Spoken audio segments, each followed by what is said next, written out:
Finally বড় বোনের স্বপ্নের ফ্ল্যাটে আমরা যে কি করলাম না করলাম এই ভিডিও আপনাদের সাথে শেয়ার করব। হ্যালো এভরিওয়ান, আসসালামু আলাইকুম। কেমন আছেন? আশা করি অনেক অনেক অনেক ভালো আছেন।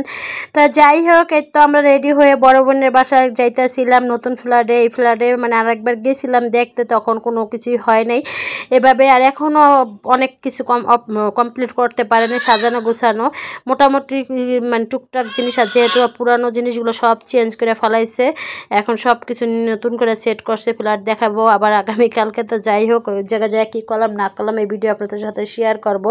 তো এই তো আমরা আমরা বাসার সামনে থেকেই যে জায়গা থাকে জায়গা থেকে সিএনজি পেয়ে গেছি, আল্লাহ রহমত। তো সিএনজিতে যাইয়া উঠে পরে গেলাম। তো এই তো আমি আর আমার বাবুরে কুলে নিয়ে বসে রয়েছি, আমার হাজব্যান্ড, আমি, বাচ্চারা সবাই একসাথে আমরা যাইতেছি। তো সবাই তো ফোন দেওয়ার উপরে ফোন দিতেই আছে। আমাদের দেরি হয়ে গেছে, যেহেতু আমরা উত্তরা অনেকক্ষণ জ্যামে বসেছিলাম, যেহেতু মিছিল অনেক মিছিল ছিল ওই জায়গায়। তো এই জন্য উত্তরা অনেকক্ষণ জ্যামে বসে যায় দেখে এরা খাওয়া দাওয়া করে ফেলেছে, প্রায় 4টা বেজে গেছিলো।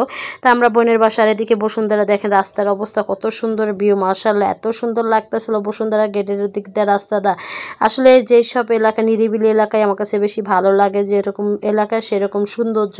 আর বসুন্ধরা এলাকা তো কম বেশি যারা চেনেন সবাই জানেন, অনেক ভিআইপি এলাকা। এই তো আমার বড় বোনের ফ্ল্যাট, এই যে 5তলায় তারা ফ্ল্যাট কিনছে। তো এই ফ্ল্যাট আমার ভাগ্নে আবার আগামী মাসে আসবে। এখন অনেক কিছু কমপ্লিট বাকি, সোফা টেবিল যেহেতু নতুন তারা উঠছে 2-3 দিনের ভিতরে, এর জন্য আমরা লিফট উঠে গেলাম, আমাদের যাইতে বলছে। আর যেহেতু আমার মা আসছে, এই জন্য আমরা রেডি হয়ে সবাই কলম চলে গেছি বোনের বাসায়। তো এই তো আমি আবার একটু লিফট উঠে দুষ্টামি করতেছিলাম যে লিফটে উঠছি, কি সুন্দর। আনে এত সুন্দর করে তাকাইয়া ছিল আমার দিক, আমার মেয়েটা, আর এদিকে ওদিক তাকাইতেছিল যে অন্ধ, মানে চারোটা ওয়াল লিফটের ভিজে। আর এই তো আমরা বড় বোনের বাসায় ঢুকে গেলাম, সবাই আমাদের রিসিভ করতেছিল, সবাই করতেছিল, সবাই বলতেছিল এত দেরিকে আমরা কম খাওয়া দাওয়া করে ফেলাইছি। আমাকে আচ্ছা। তো যাওয়ার লগে হাত মুখ ধুইতে খাবার খেতে দিচ্ছে। এদিকে মুরগি রান্না করছিল, পোলাও, গরুর মাংস, ইলিশ মাছ। অত ভিডিও করতে পারি না যেহেতু সবাই তাড়াহুড়া। আমরা আবার সন্ধ্যার সময় আমরা আবার হান্ডিতে যাব, হান্ডিতে খাওয়া দাওয়া করতে যাব। তো এই তো আমরা হালকা পাতলাম একটু ভিডিও করছে, সবাই আগে লাগাই দিচ্ছে যে এত দেরি কেমন, সবাই লাস্টে খাও। আর আমরা এসে দেখি বাহিরে ভিউটা কত সুন্দর, মাশাআল্লাহ এত সুন্দর লাগতেছিল।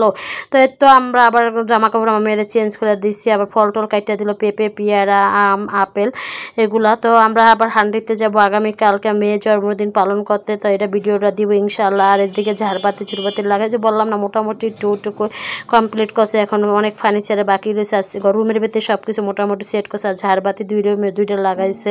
তো যাই হোক, ভিডিওটা কেমন হয়েছে অবশ্যই একটু কমেন্টে জানাবেন। ফাইনালি বড় বোনের স্বপ্নের বাড়িটা দেখেই ফেলালাম। তো বাড়িতে 2 দিন ছিলাম, 2 দিন কী করছি না করছি অবশ্যই নেক্সট ভিডিওতে দেখাবো। তো আজকে তো খাওয়া দাওয়ার পর আমরা সবাই রেস্ট নিতে আসি, গল্প করতে আসি। সবাই ভালো থাকবেন, সুস্থ থাকবেন, আল্লাহ হাফেজ, আসসালামু আলাইকুম।